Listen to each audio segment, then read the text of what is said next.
Today, don't be too harsh on bugs in the latest WoW patch. Blizzard's just a little indie company and doesn't have much experience. This is CheckPoint.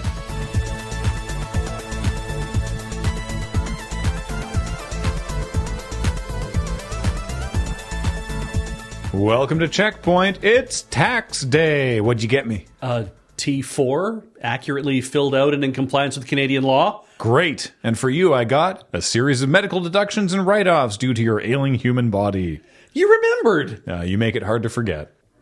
Job security in the gaming industry is at its lowest point since the fateful summer of 1990, when the Wizard convinced a generation of gamer children that they can and should skateboard. Tired of the looming threat of sudden, unpredictable layoffs, a cohort of devs at MTG Arena have formed a union. Nice work. They declared themselves on Monday of this week after a supermajority of employees signed union cards. Galaxy foil, serialized, full-art union cards. Besides the logically sound protection against surprise layoffs, the newly minted United Wizards of the Coast is also looking to collectively bargain on protections against mandated returns to office for remote workers. Many of these devs delivered their whole job remotely for months during the pandemic, and WotC's bottom line proves that they were capable of doing that job. Asking them to come back to the office makes about as much sense as insisting on high roll to see who plays first, when rolling once for the table is objectively more efficient. The union also seeks to define their workload fairly, looking to end unsustainable levels of crunch. As someone who gave up on crunchies long ago, I must caution members of the new union that the alternative is paunch. And what would a principled stand in the workplace be without a nod to AI? Apparently pressure has been mounting from leadership at Wizards of the Coast, a Hasbro company, to use AI to make Magic, which is frankly a shock to me, an enjoyer of Magic cards, because historically, Wizards of the Coast has been very anti-plagiarism. Those were the days, I suppose.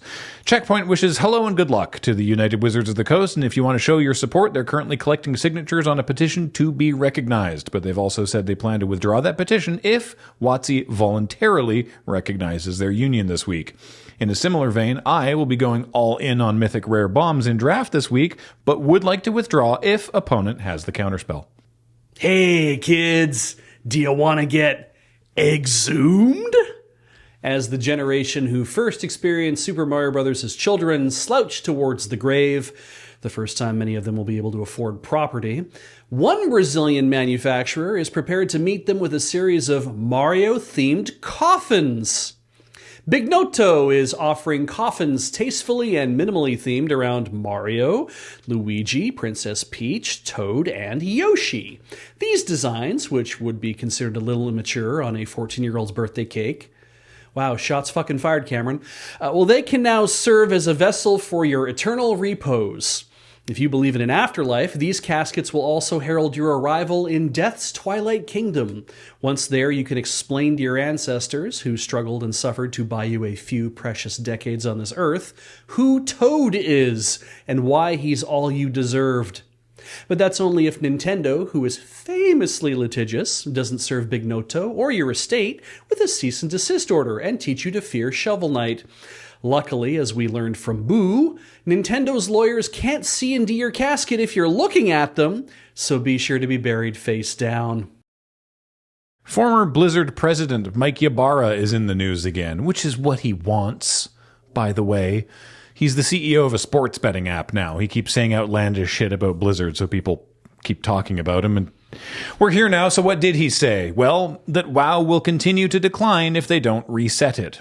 See, the latest WoW patch dropped, and it's got a bunch of bugs. Some big, some small. But the two funniest are, one, the new prop hunt mode, which both forgets to disable hunter abilities that make it arbitrarily easy for the seeking team and forces the hiding players to move or get kicked for inactivity.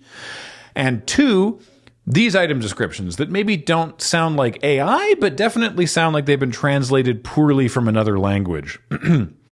The first thing you need to know when investigating a ritual site is that with so much magic in the air that while in combat, regeneration orbs will manifest healing you for 15% of your health.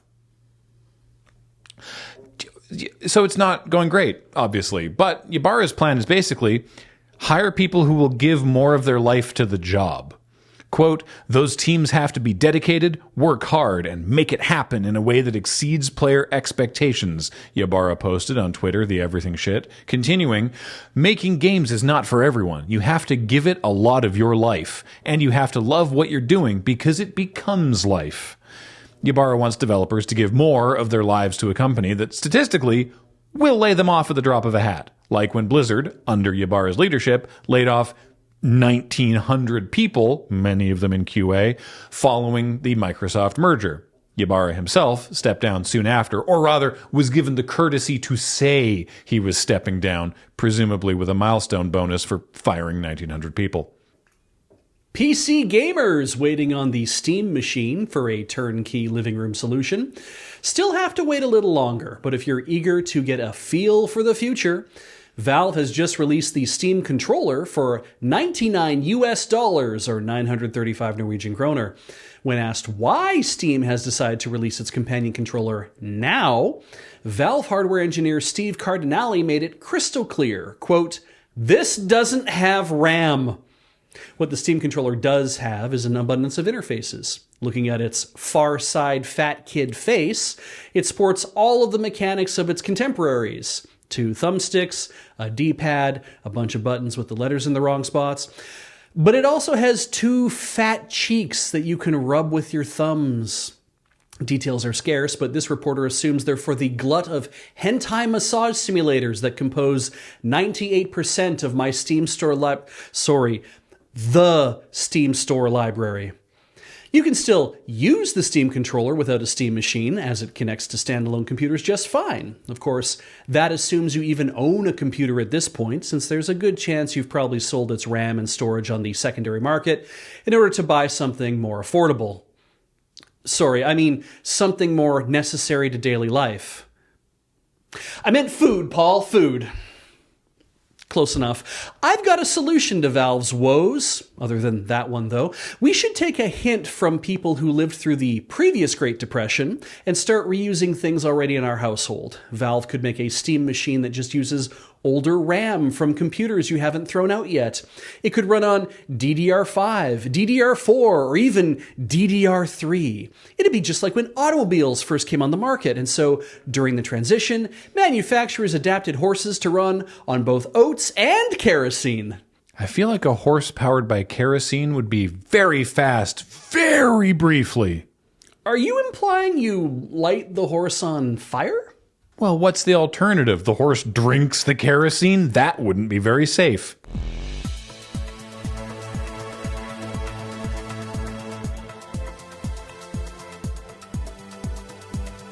Coming up, Asahi Breweries has introduced their new Mirai Lemon Sour with an ad featuring Final Fantasy VII Sephiroth, implying that only a deeply troubled mutant riddled with alien DNA would enjoy a slice of canned lemon.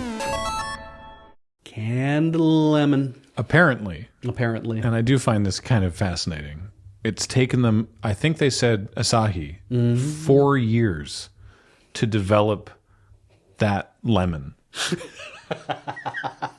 to make the lemon slice in a can like work. Okay. In a way that they wanted. Which also in the ad he eats it. Yeah. Which is fascinating. But it's an actual slice of lemon with some eldritch process, I assume. Floating in a bucket of alcohol. Yeah. Huh. But apparently it's taken them years to develop it. I just don't know why Sephiroth for the ad. Yeah, I don't know what the tie is. I normally you assume it's some sort of eldritch pun. Yeah. Like it's some sort of weird thing about like, oh, well, his name and then this and then that. And it's like, I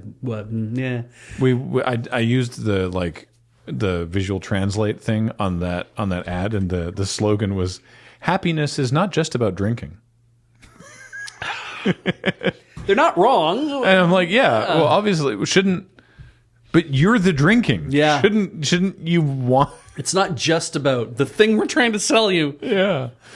Oh, well. This week's stories, Nelson wrote the story about United Wizards of the Coast. Yeah. Shout outs to them. That's an exciting thing to see happen. Like when and that's because it's the MTG Arena team has started just the Arena. Yeah. And it was a super majority of the people working on Arena. So it's not That's what makes it a video game news, kids. There's a lot of other departments at Wizards, but this was specifically the Arena team.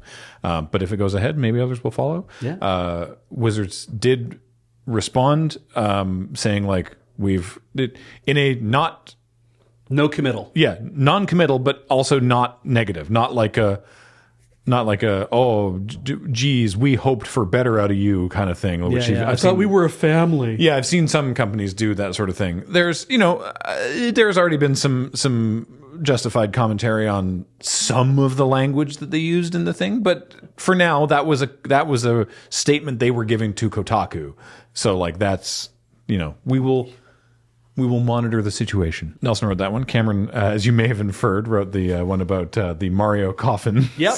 Which is fascinating story. They're just so bright. Yeah. They're so brightly colored. What the thing is that I've because we've seen in the past where companies have been like, oh, here's a Hello Kitty coffin, right? Like that kind of thing. I've seen like video game coffins for this is deeply sad, but for children. Yes, and that's the thing is where it's like you make that, and it's hard for the companies to come after the coffin manufacturers to be like, no.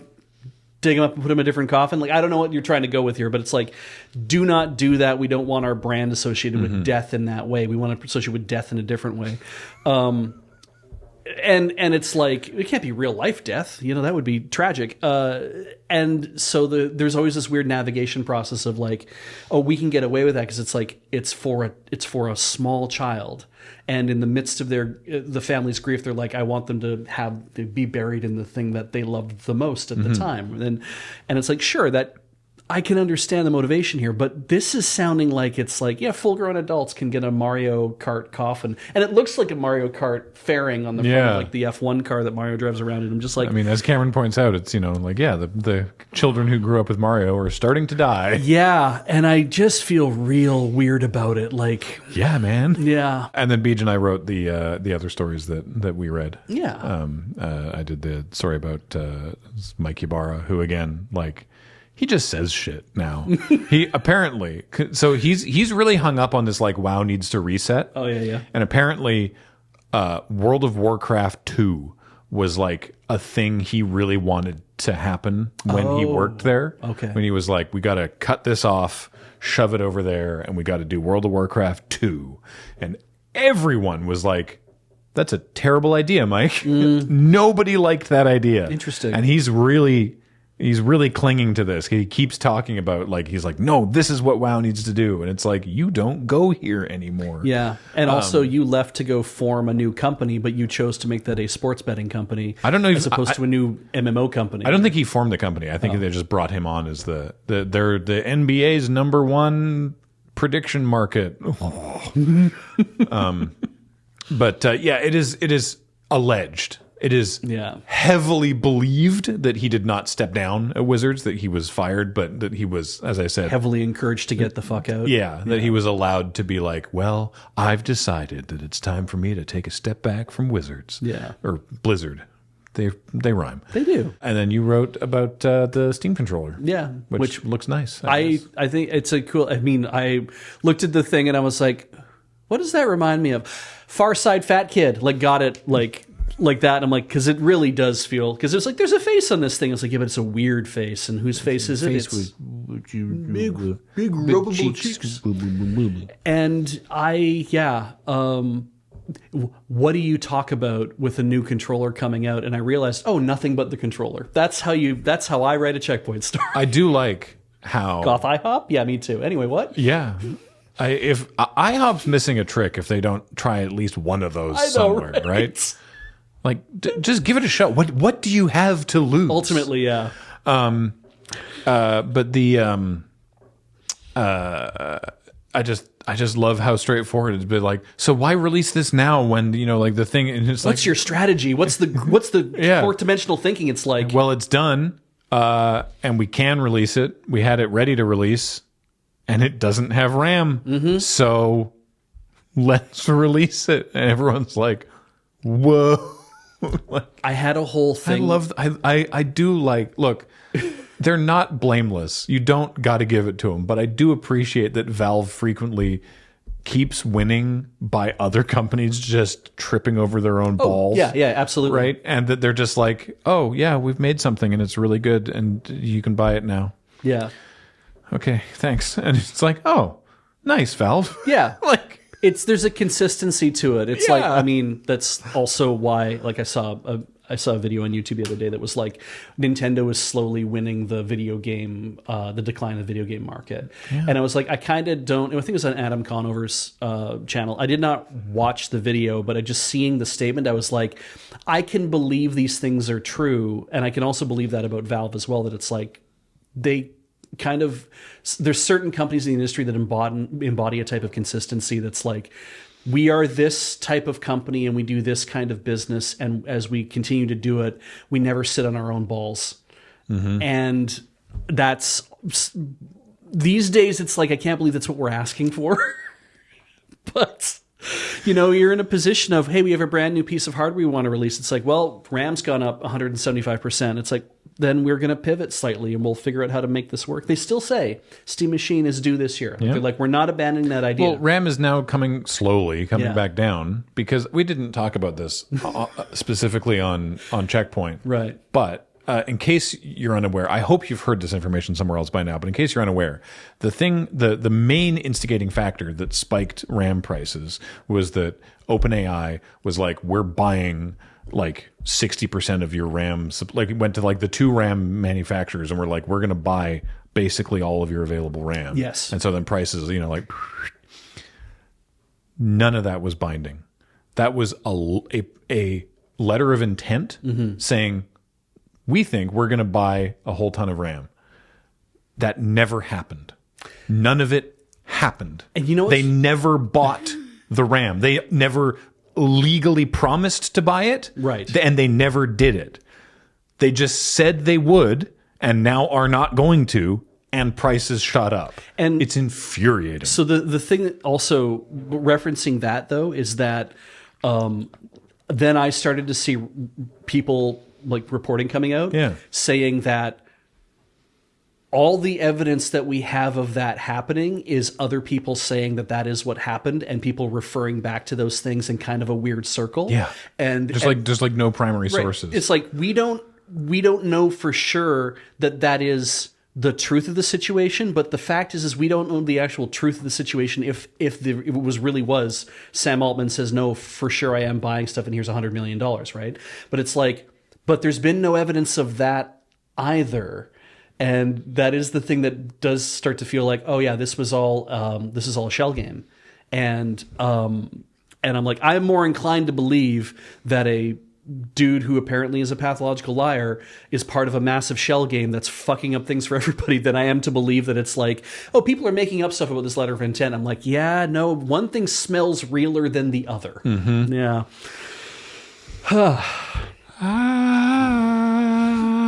All of us are forced to exist in capitalism, so patreon.com/loadingreadyrun is how we pay for stuff. So we appreciate it if you pay for that. Yeah. You don't have to. You can keep watching our stuff for free. That's sort of a big thing that we're keen on. Yeah. Spread this shit around, though, right? Tell everybody. Yeah. Keep circulating the tapes. Right? Exactly. It's best if more people watch it. So tell your friends. Share the videos. Shout out to our TikTok. We've been putting stuff up on TikTok. Oh, great. Again, the CheckPoint stuff. CheckPoint has its own TikTok channel. We do not make money there because they don't allow Canadians to profit off TikTok. But it's very funny because if you look at like the viewer counts for a given video, unpredictable how it will land. Great. Right? It's literally, you look at the last like 8 that we've put up and it's 70,000 views. 1,200, 1,300, 2,000, 1,500, 4,000, 6,000, 1,000, 70,000. So thanks to all of you who are leaving your phones with the loop open while you go have a shower, I guess. I don't know. Appreciated. Thanks for the Patreon. And if you back the YouTube channel, you're going to see your names pop up here after the boop. Yeah. Thanks for watching, everybody. See you later.